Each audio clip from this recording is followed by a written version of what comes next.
Thank you for joining us for our first ever table talk, part of our panel series to have the opportunity for those who identify as solos to learn from each other and hear from each other, share experiences. I just wanted to give you some basic information for anyone for whom this is their first Navigating Solo program. My name is Ailene Gerhardt. I am an independent board-certified patient advocate, certified senior advisor, and founder of the Navigating Solo Network. The table talks are designed, as I said, to be a free panel series where people have the opportunity to bring their experiences, maybe some solution finding, definitely share experiences, learn from and with each other. For anyone for whom they are not familiar with the Navigating Solo Network, it's a clearinghouse and website with all kinds of recordings, podcasts, interviews, books, articles, and then also programming and resources designed to really focus on solo agers. So hopefully it's a one-stop shop, a clearinghouse for accessing different kinds of resources when you're looking for them. For anyone who's unaware of what's on the website, these are the different things that are available. And I'm certainly happy after our program to discuss it with anyone.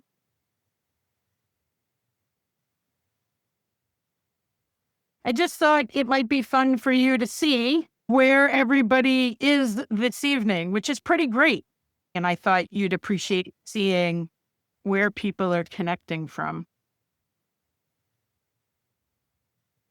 I like to make sure, and I'm sorry for those of you for whom this is repeated over and over again, but I really like to make sure we have a shared language when we have programs that are fortunately attended by a large number of people. And so I just want to review for some of you and new for some of you. So for me, the whole concept of solo aging is a framework. For me, it's not a definition. There isn't a card, a membership card to issue. It's not AARP or AAA or any of those, but rather for me, it's a framework that really looks at people who identify as solo agers because they don't have a reliable support system. So those folks can be people who do not have children, may or may not be married or partnered, live on their own or with a partner, or had children, but for a whole variety of reasons, from complicated dynamics to inability or unwillingness to assist, or unfortunately outliving their children, those adults are not able to help support the older adult in their world. And so people really have to be intentional about crafting support networks that best meet their needs. In the work that I do and the talks that I give, I look at 7 specific planning needs for solo agers. They, of course, apply to everyone who's aging. The second we landed on the planet, we were aging. But for solos, it's a really intentional, methodical way of putting together resources and a plan in these 7 different categories. So healthcare needs and management, advanced care planning, residential decisions, financial, legal, your support network, and living a dynamic life.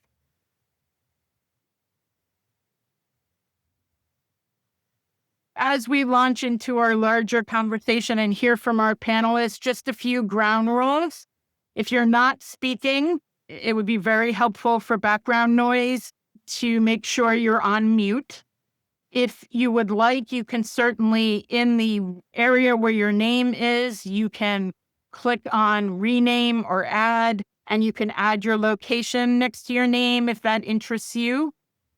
Respectful listening is, of course, always key. We're in a large Zoom format. We may not be in the same literal room together, but it's important to respect everyone's perspectives. You're welcome to use chat to ask questions, to share comments, to share resources. but there is no obligation to share anything you don't want to share or share at all. If you would like to just absorb the conversation, you're welcome to do that as well, so that we have a supportive, informative, and solution-focused conversation this evening. Our 4 panelists are pretty great. So Natalie, I put is in Georgia, but she's beaming in from South Carolina, so she gets 2 state credits this evening. Stephen Gordon's in Virginia, Sandra Moffett is in California, and Jody Weisberg is in Arizona. And each of them is going to make sure they'll introduce themselves as part of our panel conversation. Couple more things. I like to make sure people have some good resources.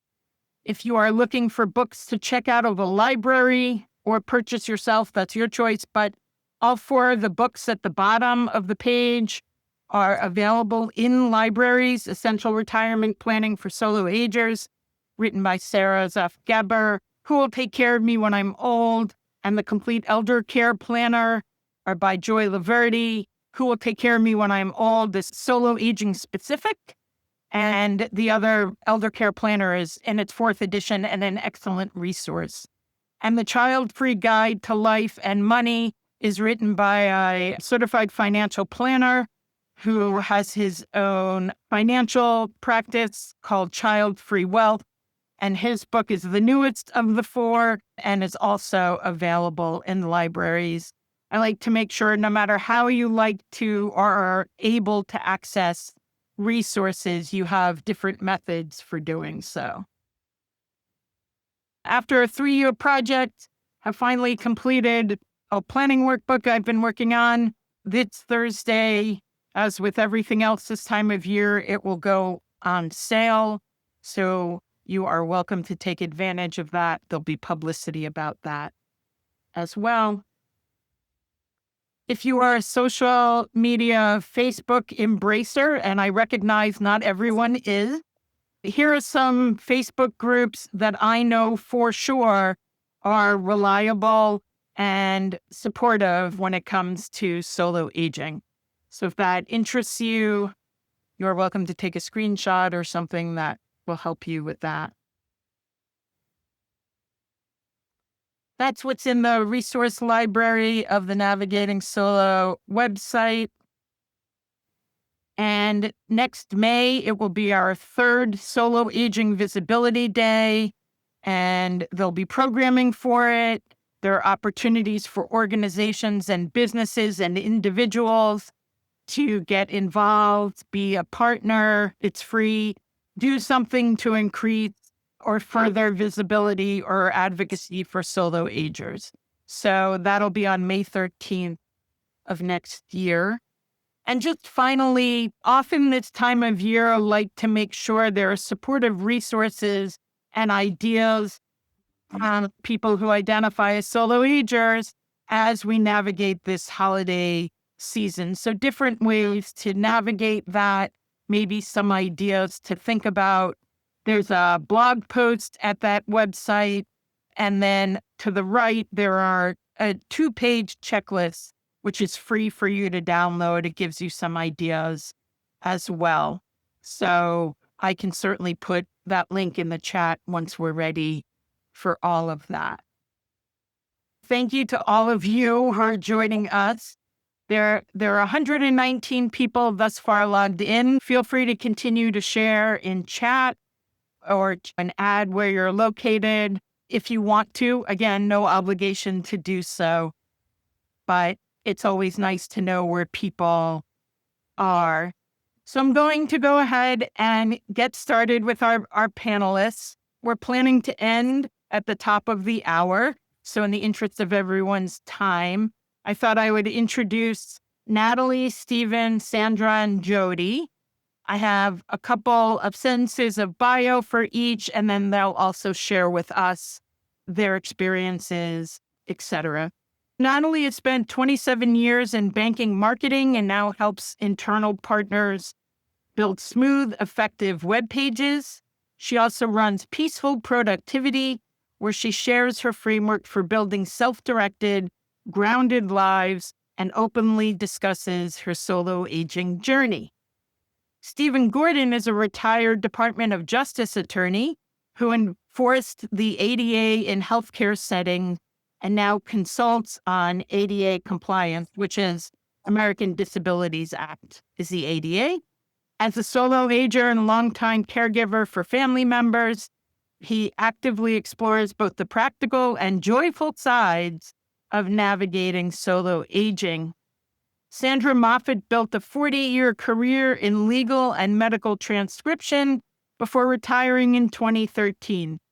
She's an active member of the Pasadena Village who values the community she's found there and happily lives with her two cats, Trixie and Pixie. And Jody Weisberg is a former attorney and award-winning investigative journalist whose article Finding Fiduciary has been featured by AARP, MarketWatch, and Forbes. She's also a seasoned public speaker and a stand-up comedian, and now is enjoying retirement and dog sitting. I know that each of them brings a unique perspective, and I will open the floor for each panelist to just quickly share their own name, where they're from, and possibly what piqued their interest about exploring solo aging or the framework of it. So, who wants to go first? Jump in. Stephen, you can go first. Sure.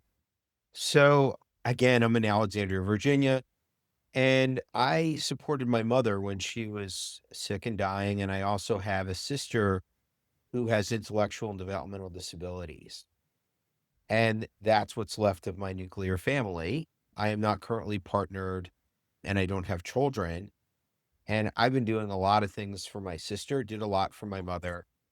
And one of the things I kept thinking about is, well, who's going to do this for me?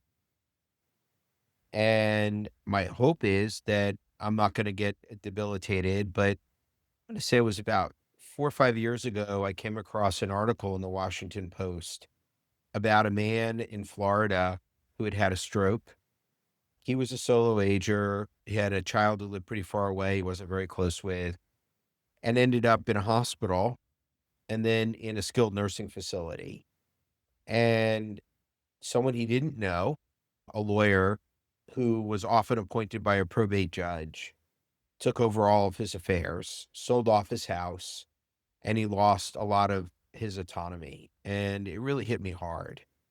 And I really wanted to find ways of having more agency over my life as I age. And I'm a lawyer. I know how to help people, and I like to find other support like that. I also, on the fun side, I love to travel and do things, and I find it fun to develop community around all of that also. So for me, there's kind of two different sides of this. One is the really serious side, but the other is just having community, even as a solo ager, is important. Excellent. We'll have to do a podcast on solo travelers, right? Because that's something that is becoming more and more popular. And so we can tap into that as well. Natalie, would you like to share how we find you on the panel this evening or afternoon? Okay, so thanks, Ailene. I am currently in between Atlanta, Georgia, and the wonderful city of Rock Hill, South Carolina, where my mother retired. Unfortunately, I lost my mom last December, almost a year. And I think leading up to that, like Stephen, I was her caretaker when she got sick for the first time in 2021. I'm an only child. I'm one of those people that got a really big wake up call during the pandemic and divorced. And I don't have children. And so I think when I first came across the term, it was called elder orphan. And that did not make me feel great, but at least there was a name for it. Okay. So I was like, okay, that's what I am or what I will be. My dad is still living, but he's in a nursing home and he thinks I'm too. So had to kind of face it, but I ran from it for a long time. Okay, well, I have a name. And then I came across Sarah's work and I'm like, solo ager. We're getting better. We're getting warmer. And I do for peaceful productivity, I start writing because that was my 2021 is when my mom was diagnosed for the first time. And that whole thing just hit me. This is it's not business as usual. So I start getting curious and doing reading. And I too see the serious side of it, but I also see the empowering side of it when you actually face it. So that's how I got introduced to it. And I just love that there's other ways to express it. And now I have the language thanks to Ailene and her work. And I hope to talk about it. Although people have looked at me and said, I don't want to be that. So I'm like, well, it's not a that. But I do think that the work that's out there is really helping me a lot. So that's how I got there, and I don't plan to stop talking about it. Fabulous. Jody, would you share how you are joining us this evening, afternoon? Yes, I'm originally from Texas, born and raised in Fort Worth, but I currently live in Arizona where I've lived for many years. I never married or had children, and all of my family is dead. So I am a true solo ager with no support system. I got into this. You would think I would know better being a lawyer, but I went to my lawyer to draw up a trust and get my paperwork in order that we all need, the medical power of attorney, et cetera, et cetera. And when he said to me, "Who do you want to be your trustee?" I had no clue. So he said, hire a fiduciary, a private fiduciary. It should be an easy decision. And that led me on a quest to actually find a fiduciary who I felt could be competent to handle things. But it's very scary because how do you trust a total stranger? Plus, whoever you hire today may not even be working there when you need them. So it's a roll of the dice. And Jody, can you just give a brief snapshot of what a fiduciary is for those who don't know? yes, a fiduciary is someone who can step in and handle your medical, financial, whatever your needs may be when you either become unwilling or unable to do them. And then, of course, when you die, you need someone to close your estate, sell your house, file your taxes, do all of that stuff. So that's what a fiduciary can do. And Arizona, I've learned from Ailene that California and Arizona are the only two states that license fiduciaries. But in Arizona, it's a really loose system. Fiduciaries don't have much oversight or regulation, and they get away literally with murder. There have been people who have died under the care of public and private fiduciaries. I'm going to stick with private. And they get a slap on the wrist. There has never been a fiduciary in Arizona, to the best of my knowledge, that has ever had their quote license revoked for whatever. So it's a very scary process and it's totally a roll of the dice. And the other thing is that none of us know how we will age.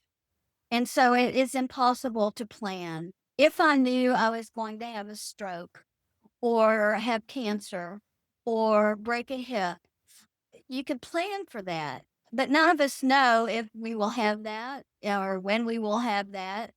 And so the best laid plans, right? You just don't know. And that's also another roll of the dice that we live day to day. Jody wrote an article, which we can link. And it's a fun fact to me, even though Jody didn't just include it, but she also has a stand-up comedy career, which I think is just fabulous. Thank you. Sandra, will you share your experience and about you? Oh, me? Sure. Hey, I, like Jody, was born in Texas, but I grew up in California. And I have one son, and he's a senior now, but he lives nearby. We don't live together. I live alone with my cat. And one of the things that has struck me lately, within the last few years, is that I have glaucoma. So I've lost a lot of vision. I cannot drive.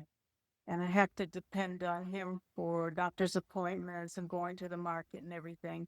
And then belonging to the village, I get to do some events. and keep busy like that. But I'm a solo ager. I was married once, divorced a very long time. And it's, I don't know, I look at people and I think you have no idea what you're going to face.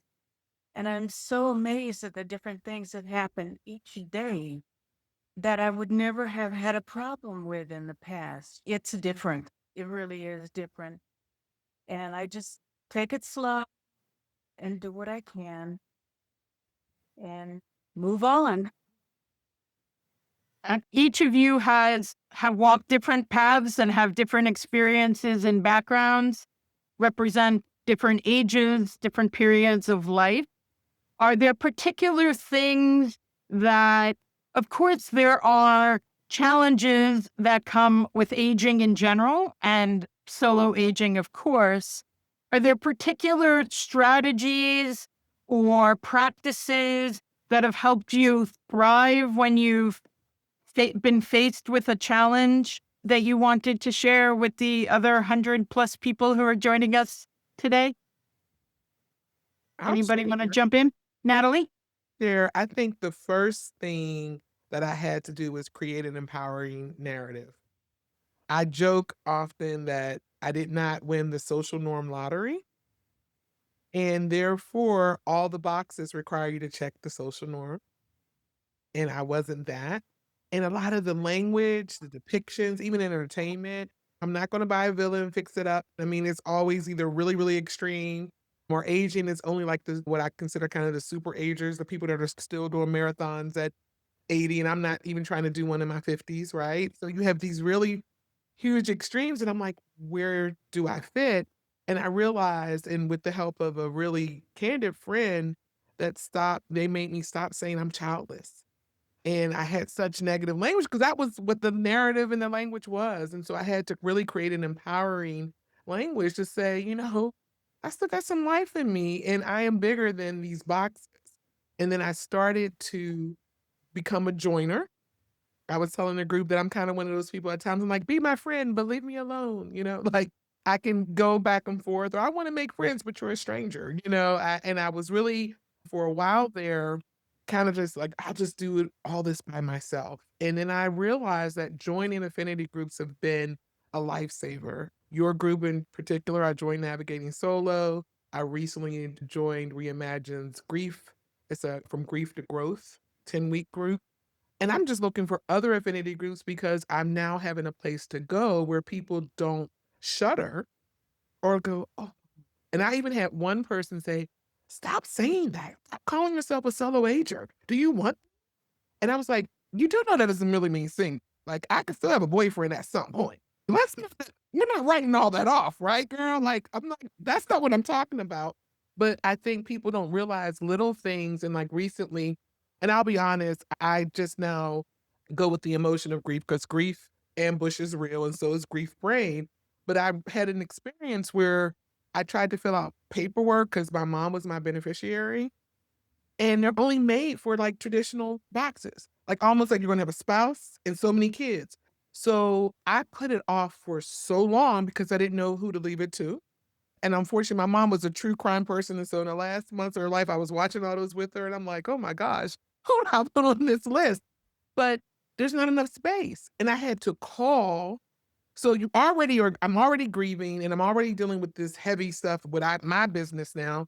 And I couldn't fill out the form and I had to call and go on hold and push all the buttons to get to the prompts. And then another link to go to another section so I can add more than one person. I just start crying. I just start crying. I said, this is unbelievable what I'm being asked to do just because what? I have more than a spouse and 2.2 kids. I mean, I just couldn't understand it. So I started to really become more determined that I need to be a part of a group that understands that pinch. And the other thing I will say is, and this is something I'm still working on, Ailene, and you have been your workbook. I can't wait to bust it open. Get the information organized. My word. I had information and data everywhere, and bringing it all in one view is helping me to feel more like, okay, I can eventually hand off. And I did get my paperwork done and I did get that form filled out. Although I got to do it again for work. Don't get me started. But I think you have to create an empowering narrative. I think you should really open up to becoming a joiner and finding your tribe and your people and go. Even when you feel like you're going to be first day of school, awkward, over, go. Join, go, be a part of it, and then get your information, even if it's not digital, even if it's just one big shoebox, let's just start putting it all together. And you will start feeling like, oh, okay, I do have pieces of the puzzle, even if they're not all together just yet. So that's what I'm doing. So it seems to be working. Thank you for sharing that honestly and candidly. And stepping outside of our comfort zones is often very difficult, or shoving ourselves out of our comfort zones is even harder. Another one of our panelists who want to share navigating challenges, arriving at thriving or closer to thriving. Stephen. I love what Natalie said about being self-defining, because I've definitely felt a little stigma around my situation. And I've had friends too, now I feel proudly say I'm a solo ager. And when I have friends who think, okay, well, that's your plan for life. And no, that's my backup plan if I don't meet someone, but I can't live without a backup plan. And I'm my chief logistics officer. I am the chief planner, everything. I do all that stuff. And if I'm somehow compromised, I need to know that there's a way. The other thing that I've done is similar to Natalie, really look for affinity groups and people who've worked on these issues. And I have found them. And I also did some simple things that I do around research. Like I went on to podcasts and I just put in solo ager in the search engine. I went into YouTube and did the same thing. And in fact, Ailene, that's how I found you, but was just putting that in there. And a lot of it's a very disparate community with things all over the place. There's not like one organized place, but I found it helpful. The other thing, I took a course that DeRote gives, and one of the things that they emphasized was small steps. Mm-hmm. And it really helped me because, number one, I hope I don't need to do this overnight. And if I do, I'll figure that out. But right now I don't.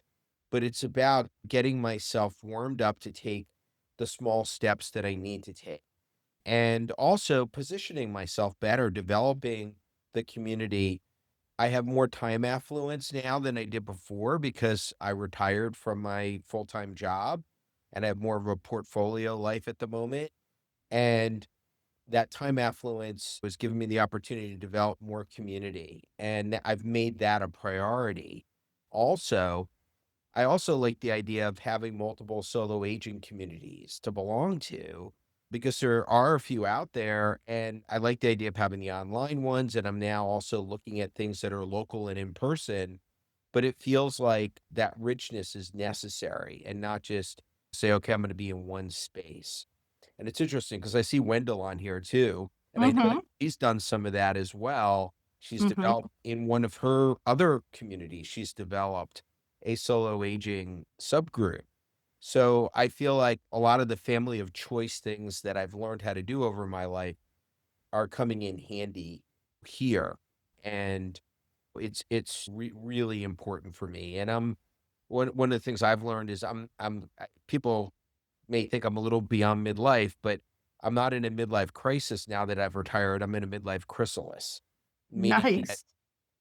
I'm kind of transitioning and I want the solo aging piece to be a part of that chrysalis as well. And how do I come out of that? Do you have aspiration for what color your wings are going to be, or it's going to be a surprise? I would say that it's still kind of goopy in the chrysalis. Gotcha. And I'm uncertain exactly what it's going to look like. And I'm also doing a little bit of hibernating as well because I had a pretty intense career. So Mm. I love biology and biological metaphors. So between the chrysalis and the hibernating, something hopefully beautiful will emerge out when it's ready. Also, the concept of small, which I usually put in quotes because my smile and your smile are not the same small, right? So the notion of what's going to move us forward, right? So I always remind people, look, if you're trying to make a list, put a piece of paper on a desk surface that you're comfortable sitting at and leave a pen there. And one day, maybe the same day, maybe 6 days later, maybe a month later, you'll sit down and that surface will be ready for you to take notes and write. And so my small and everyone else's small definitely looks different. And I think that notion of taking that step going forward, as you put it, Stephen, I think is fantastic. Jody? Yeah, I think I'm the failure in this panel, on this panel. I'm a lot like Natalie in that I want friends, but leave me alone. I'm very much a loner. I practice law. It's something you do a lot alone. Of course, writing you do alone. And I'm comfortable with that. I'd rather get up and entertain as doing stand-up comic for 3 or 400 people. They're total strangers, and I'm comfortable with that. But if anybody I knew was in the audience, that would be interesting for me. At any rate, I have not had great success in finding a support system.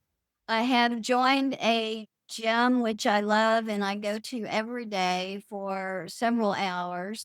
And I've met a number of women there, which is nice. And I have developed some friendships to go out to lunch or occasional play or whatever. But all of them are either widowed, married, they all have children, they all have grandchildren, which is not anything I have. So they don't really understand my situation. Now, if I needed a ride to the doctor, I'm sure that I could find someone to give me a ride. But the good thing is in Arizona, we have Waymo, we have Uber. If you can't find a ride, you can get one anyway. But for Waymo or something Waymo or self-driving cars for anyone who has not experienced Waymo yet. And it's not native yes, to the east side of the country. It's very they popular are. in Vegas. Yeah, they're really fabulous, and you don't have to tip a driver or deal with any drivers. It's really nice. So, but for something more serious, it is concerning. And so, for me as a lawyer, having the paperwork in order was important. And I think that's true for everyone, whether you're aging alone or not, because we just simply don't know what will happen on any given day. So everything I have will end up going to charity, and I've named 3 charities. So we'll see if there's any money left after the fiduciaries are done doing their thing. You know, that's elder abuse is a real issue, and we have all read the horror stories or heard them. I don't know how to protect against that, and I think I'm a prime target for elder abuse because who's going to know? Who's going to be looking in on me? No one. So it's a concern that I don't know how to resolve, and I'm not particularly successful at being a joiner or making friends, although I am really making a concerted effort to try and do that. Better late than never. Stepping out of the comfort zone again takes all kinds of different, we have to find different places in ourselves. What's amusing is when I am fortunate to give talks locally, nationally, etc. And I usually ask people to guess whether I'm an introvert or an extrovert. And what do people usually guess?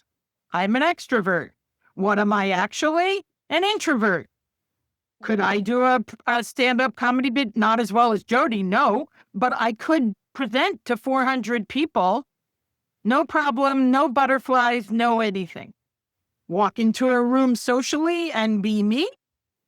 Oh, well, that's a comfort zone, right? That I can hear the comfort zone alarm going off, right?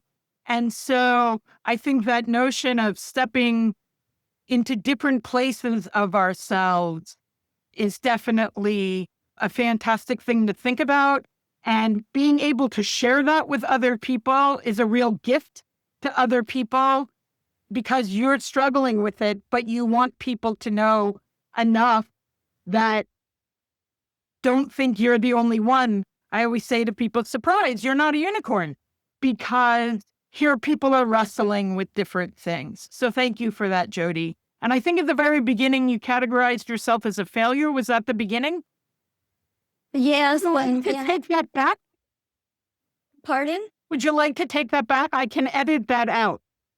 No, because I consider that in lieu of everyone else who has gotten a support system and joined groups like Natalie, who is much like me, but has made the effort successfully, I have not. So, in that sense, I'm a failure, not so much a failure in life or at life, but as an introvert. And I can guarantee you, having met many, many comics through the decades, almost all of them are incredibly introverted people. Mhm.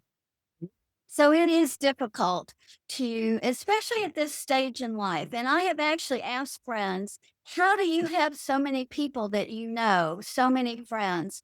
And they all say to me, well, we made these acquaintances when our children were young and they Mm. met through other parents. And those friendships lasted for many years as the kids grew up. So I never had that. So it's an interesting dynamic for sure. Sandra, do you have anything you'd like to share regarding your challenges, getting to thriving, any of those things? I met my best friend 68 years ago in high school, and we still check on. She never married at all. And we check on one another and keep in touch on a daily basis. And I grew up alone, so I know I'm an introvert, but I grew up alone. My mother wouldn't let me go outside to play. So when I met my first friend in the ninth grade, it was really important to me. But I think that, and like I said, my son is nearby, but we don't get along very well. And I don't quite understand why, but at least I have him to turn to. And like I said, I have a sister and brother who's 16, 17 years younger than me. Hmm. So I can turn to my sister for things when I need them. But I can't imagine not having anyone nearby or close to. But I am a solo ager. I live alone and I live in an area I can walk to the markets and everything. So I'm grateful for all of that. But it's challenging at times. It really is. Thank you for sharing all of that. One thing I hear often and am asked to assist with regarding solo aging is the whole concept of navigating healthcare, not only the big important what if I can't advocate for myself pieces, but the everyday pieces, the getting to and from appointments, the signing oneself out of something where you had anesthesia. Are there any of you that have had experiences that you've learned from and would do differently, or got really lucky and guessed right the first time? I cried. I feel like I go through periods where I can't at all, and then times where that's all I do. But what's interesting is, right, the January I got back from South Carolina back to Atlanta from taking care of my mom through her first round of chemo, and she was all free and clear, and I came back to my life in Atlanta, and then I went down. I was sick and needed surgery. And I hadn't thought about the scenario you just presented until the doctor, who is an amazing surgeon, and came highly recommended, but I spent 3 months of them trying to figure out what was wrong, and then they found out what was wrong, and said, "Okay, you're gonna have to have an operation, not right away, but you'll have to have it." And he asked how doctors take you through the list, "So, do you have anyone at home?" And my answer was, "I'm divorced," and my voice cracked. And I realized that's when it kinda hit me, that aloneness in the world, and I had never marriage was what it was. I did stay married for 12 years, but I always had someone to pick me up from the colonoscopy and pick me up after surgery, right? Make sure I was the spoon under the nose, right, kinda thing, and it was the first time I had to say it out loud, and now here I am getting ready to cry in the doctor's office and then the answer was divorce. And so I practiced something called, I give myself 72 hours to sit in it, to sit in my ick. Because I do have people I can text, and I'm a Scorpio, I'm very dramatic and I'm good at it. So I can really put it on. And I've decided that all I do is work myself up into a frenzy. So I gave myself 72 hours, and one of the things I started doing is I started Ubering to appointments, because gone are the years where you just hop on the table and hop off. And now I get Miss Brown, we want to take a closer look, and we want you to go up the hall or down the street. So now I'm like, take the day off if I can, Uber there if I can, because that freaks me out. So I was waiting for my Uber and I realized he asked if I had anyone at home. He should say was I was married. And then I started thinking about it.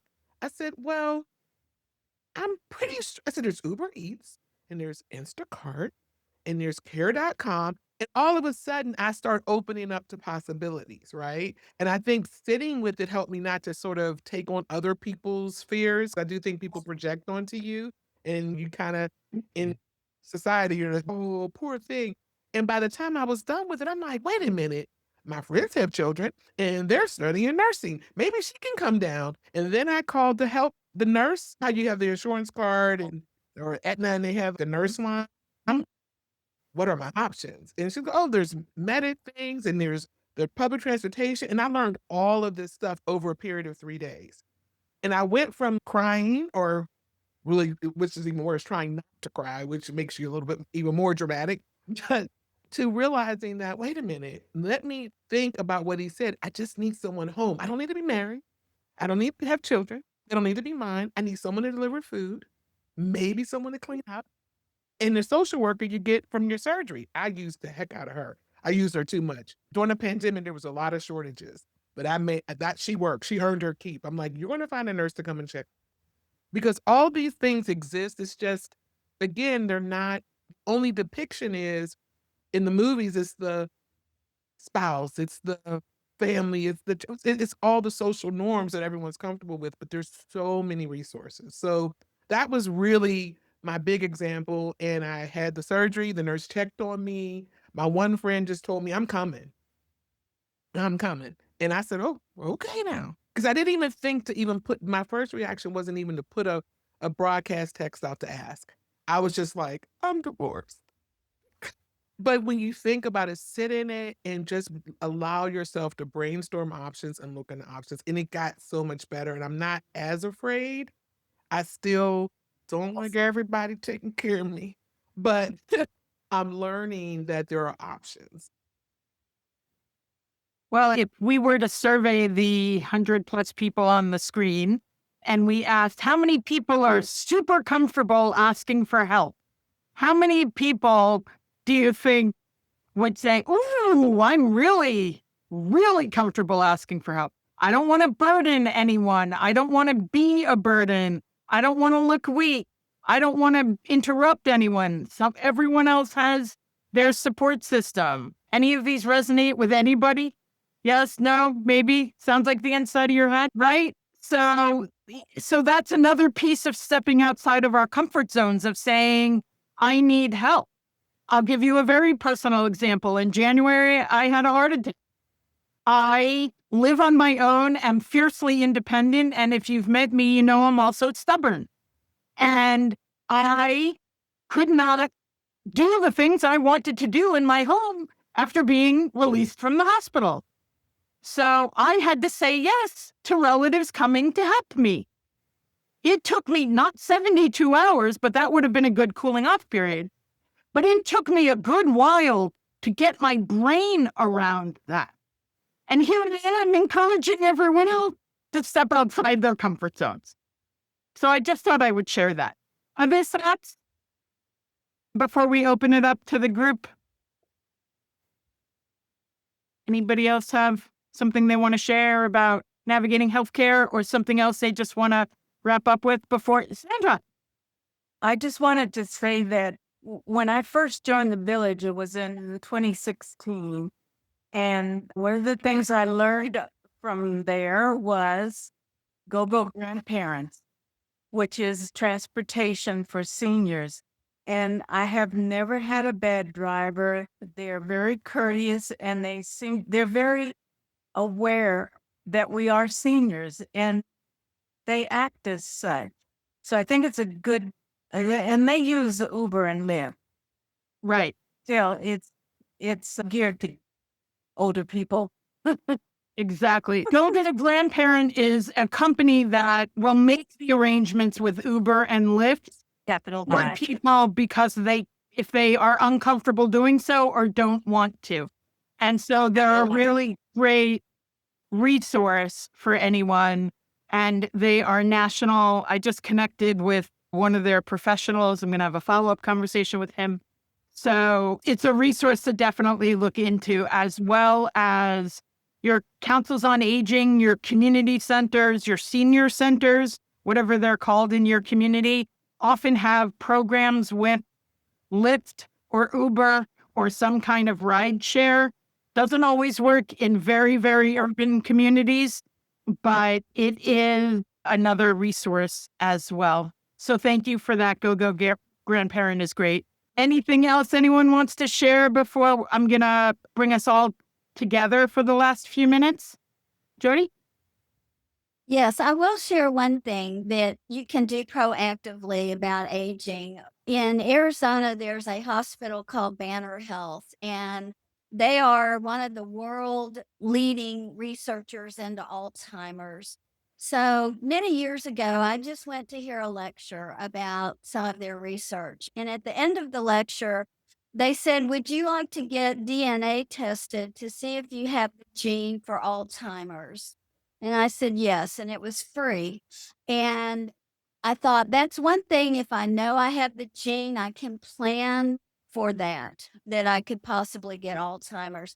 Luckily, I don't have the gene for it, so I'm at a lower risk without having that gene. But if any of you have that resource available to you, that is one health issue that you can either rule out or plan for. And that's a biggie, because it can be years that someone could have Alzheimer's. Dementia, we all probably will have some form of dementia different than Alzheimer's, but I feel really relieved to know that I don't have the gene for it. And I would just encourage you to look to see if that is available in your community. Thank you, Jody. That's touching on that proactive versus reactive. There's so many things about our lives we do not have any control over, but how prepared we are to navigate certain things. So that's an excellent example. I know people have been adding things in chat and giving some kudos to folks as they've shared their ideas or other things. So, Robbie, your hand is up. Well, first of all, as I mentioned in the chat, this is my first time, and this has been absolutely fantastic. I just feel like I found my people, which is wonderful. Just a couple of quick comments. Both you, Ailene, and Jody mentioned that you're basically introverts, although I know Jody said that she could do stand-up comedy for a whole like 800 people. I feel that way as well. I mean, not that I can do not that I can do stand-up comedy, but that I'm just what's called social engineering. And that helps me get myself out there and mingle with people and make social contacts. So I do social engineering, and that was a term that somebody at some point applied to what I do. But I also really enjoy my private time. I wanted to mention that I just moved out of a 55 plus active adult community. That is one kind of community, if you feel comfortable in it, where there is a certain amount of support. So they have people that will take you to the doctor, that kind of thing. There are many social things to do. I just sold my home a couple months ago, and I'm currently looking for my forever home. I'm in North Carolina. I might not stay in North Carolina, and I may not do a 55 plus. So this discussion has given me a lot of food for thought in terms of what I'm actually looking for. Do I want to do another 55 plus? Or do I want to search out a community that I feel comfortable in and then find my own people, so to speak, and my own social groups that takes a certain amount of energy. And the only other thing I would mention is that I think it's so important to have a power of attorney, a healthcare power of attorney. We had heard from the attorneys on the panel, and I'm in the process. I've done that, but I'm in the process of changing my estate planning attorney And I think that's important if something's not working out to do that and to look for a new healthcare talent attorney. I'm so glad you joined us, and I'm glad that the conversation has been helpful and interesting. Does somebody else have a question, comment they'd like to share? We have a couple more minutes before I wrap up. Steven.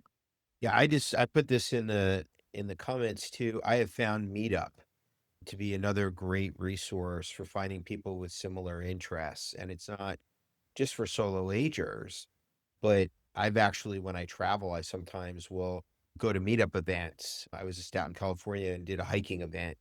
And it's just a great way to connect with people and build community. And I just wanted to mention that as another idea for folks if they don't know about it. The largest demographic utilizing the benefits of Meetup are older adults. How about that? That's Amazing. pretty great, right? Any other comments? I was looking at chat and I missed, was it Lauren who was talking about being in a 55 plus community and was moving Robbie. out? What's that? It was Robbie. Robbie. And I was wondering why she was moving out because I'm looking into moving into them. And what's the downside of being in a 55 plus community?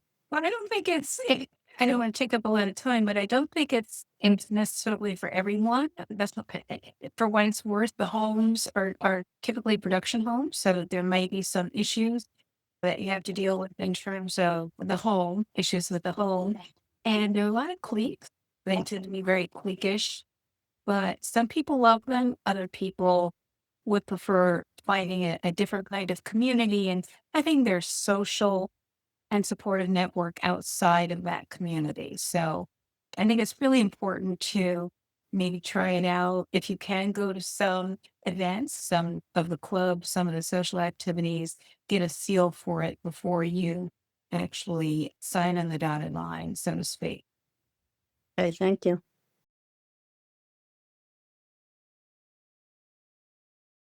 I know this conversation could go for hours and hours and hours, and if we let me, we'd have it for hours and hours and hours. First and foremost, I want to thank our panelists for saying yes, for sharing their experiences and their stories, and being so honest and candid with us and offering great resources. And to all of you who decided to spend either your afternoon or evening, depending on where you are, this evening, there are going to be 4 table talks every calendar year. The next one will be on February 24th, 2026. Registration is available on the Table Talks website on Navigating Solo. And so you are welcome to join that. These will remain free as an opportunity for people to engage with each other. I am always looking for panelists. So you've now seen an example of people really sharing their experiences. So if you are interested, there's also a form to fill out as well, saying you're interested in being a panelist. And finally, just because it's really important to get feedback to shape programming, there is a survey that will pop up for you as soon as you close out your Zoom. It'll be in a tab on your screen, whatever kind of screen you have. And if you would fill that out, that would be really helpful because it helps shape and craft programs going forward. So I greatly appreciate your time and most importantly, our panelists' time. And I hope to see you soon at something else neat. And if not, hopefully back in February in the new year. So thank you.